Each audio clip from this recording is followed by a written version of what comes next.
तो चलिए बिना किसी देरी के शुरू करते हैं। आइए इस कहानी का विश्लेषण करें। रामापुर में छिपा खजाना और शक का तूफान। सच कहूं तो ये कहानी सिर्फ भारी बारिश या पुराने जर्जर घरों के बारे में बिल्कुल नहीं है। ये असल में इंसानी दिमाग, शक और उस विश्वास की कहानी है जो एक झटके में टूट सकता है। सोचिए, कैसे बस एक मूसलाधार बारिश एक परिवार के अंदर दबे सारे डरों को एकदम से सतह पर ले आती है। कमाल है ना? अब शुरुआत के इस माहौल को देखिए, एकदम निराशाजनक। यहाँ चक्रवर्ती और उनकी पत्नी शांभवी की घोर बेबसी को सच में गहराई से महसूस किया जा सकता है। सोचिए, आषाढ़ की भारी बारिश ने न सिर्फ उनके खेतों की फसल बर्बाद कर दी है, बल्कि उनके कच्चे घर की छत भी अब टपकने लगी है। उनका यह कहना कि यह बारिश नहीं बल्कि हमारा भाग्य टपक रहा है, सच में दिल को छू लेता है। एक तरफ भयानक गरीबी और दूसरी तरफ सिर से छत छिन जाने का खौफ। स्थिति सच में बहुत गंभीर थी। और ठीक इसी वक्त कहानी में एक बड़ा ट्विस्ट आता है। जरा इस बड़े सामाजिक और आर्थिक अंतर पर गौर करें। एक तरफ वो गरीब मेजबान हैं जिनके पास परोसने के लिए सिर्फ गर्मा गर्म कांजी यानी चावल का पानी है, और दूसरी तरफ शहर से आई उनकी मेहमान पार्वती, जिन्हें गुड़ वाला गर्म दूध चाहिए। रास्ते में बारिश में फंसे सुब्बा रायडू और पार्वती का यूं अचानक आ धमकना और फिर ऐसी मांगे करना, जाहिर सी बात है घर में एक अजीब सा तनाव तो पैदा होना ही था। खैर, अब आते हैं कहानी के उस हिस्से पर जो असल में एक चिंगारी का काम करता है, गपशप।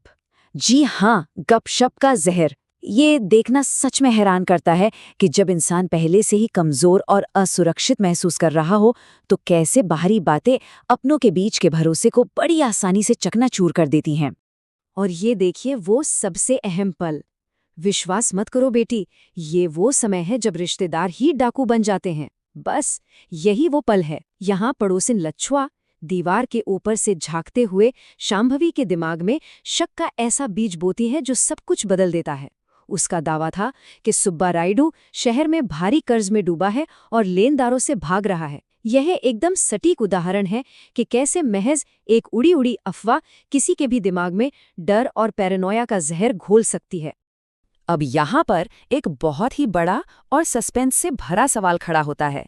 क्या वाकई वो अमीर शहरी रिश्तेदार कोई गहरा राज छिपा रहे थे? क्या इतनी तूफानी रात में उनका आना सिर्फ एक इत्तेफाक था, या फिर उन गरीब और लाचार मेजबानों को लूटने की कोई बहुत ही सोची समझी साजिश? सच में इस सवाल ने पूरी कहानी को एक अलग ही रोमांच पर लाकर खड़ा कर दिया है।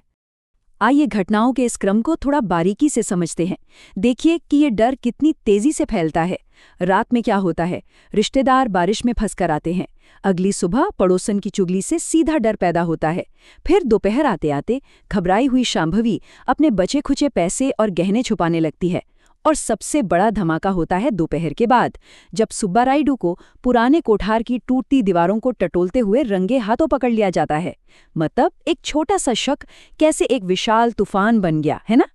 तो अब मंच पूरी तरह से तैयार है। कहानी पहुंच चुकी है अपने सबसे चरम बिंदु पर। एक ऐसा नाटकीय क्षण जहां दिल में दबे सारे डर, शंकाएं और पड़ोसियों की वो गपशप आखिरकार एक बड़े और खुले टकराव में बदल जाती है। जरा इस पल की गर्माहट को महसूस कीजिए। चक्रवर्ती गुस्से से आग बबूला है और सीधा मेहमानों पर इल्जाम लगा देता है। क्या उन कर्जों को चुकाने के लिए इस बारिश का फायदा उठाकर हमारे घर में चोरी करने आए हो? चक्रवर्ती को अब 100% यकीन हो चुका है कि सुब्बा रायडू की नीयत में खोट है और वो चोरी करने ही आया है।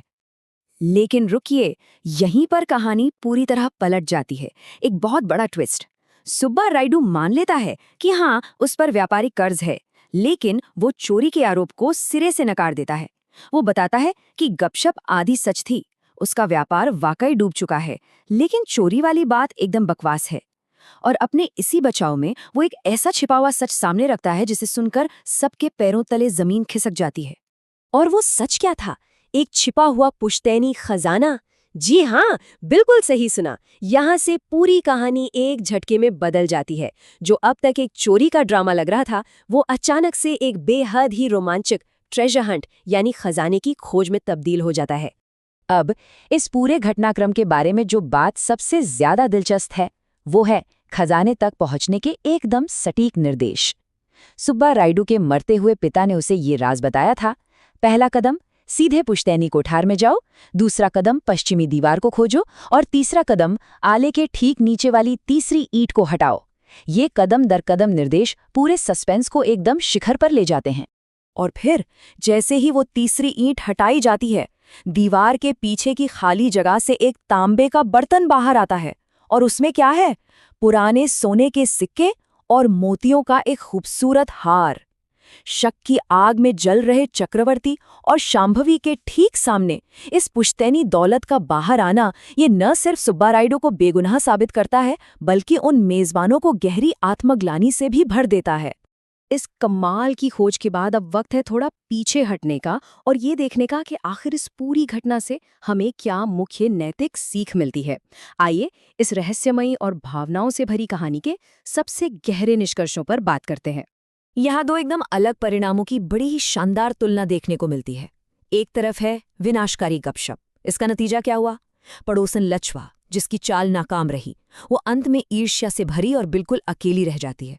लेकिन दूसरी तरफ एकजुट करने वाला तूफान, खजाना खुशी खुशी साझा किया जाता है, सुब्बा रायडू का सारा कर्ज चुकता हो जाता है और सबसे अच्छी बात, चक्रवर्ती की वो टपकती छत भी पक्की हो जाती है। अंत में परिवार एक साथ मिलकर इस संकट से बाहर आ ही जाता है। तो कुल मिलाकर इस कहानी से मिलने वाली सीख एकदम शीशे की तरह साफ है। पहली, बिना सोचे समझे सुनी गई गपशप कितनी विनाशकारी हो सकती है। दूसरी, परिवार के आपसी बंधन की वो ताकत जो हर शख्स से बड़ी होती है। और तीसरी, सबसे खास बात, कैसे ऊपर वाले का आशीर्वाद कई बार एक भयानक तूफान का रूप लेकर आता है। सोचिए, जिस भारी बारिश को वो शुरुआत में एक श्राप मान रहे थे, उसी बारिश ने तो सुब्बा रायडू को वहां रुकने पर मजबूर किया और अंत में उन सबकी किस्मत बदल दी। हम इस शानदार विश्लेषण के बिल्कुल अंत में आ गए हैं और ये हमें एक बहुत ही गहरे और सोचने पर मजबूर कर देने वाले सवाल के साथ छोड़ जाता है। आखिर कितनी बार बाहरी आवाजें हमारे अंदरूनी रिश्तों को दीमक की तरह चाट जाती हैं? विश्वास सच में बहुत नाजुक चीज है। जहरीली अफवाहों के जाल में फंसकर अपनों पर ही शक करना हमेशा एक खतरनाक खेल होता है। ये एक ऐसा सवाल है जो हम सभी के रोजमर्रा के जीवन पर बहुत गहराई से लागू होता है। तो अगली बार जब कोई अफवाह कानों तक पहुंचे तो एक बार जरूर सोचिएगा,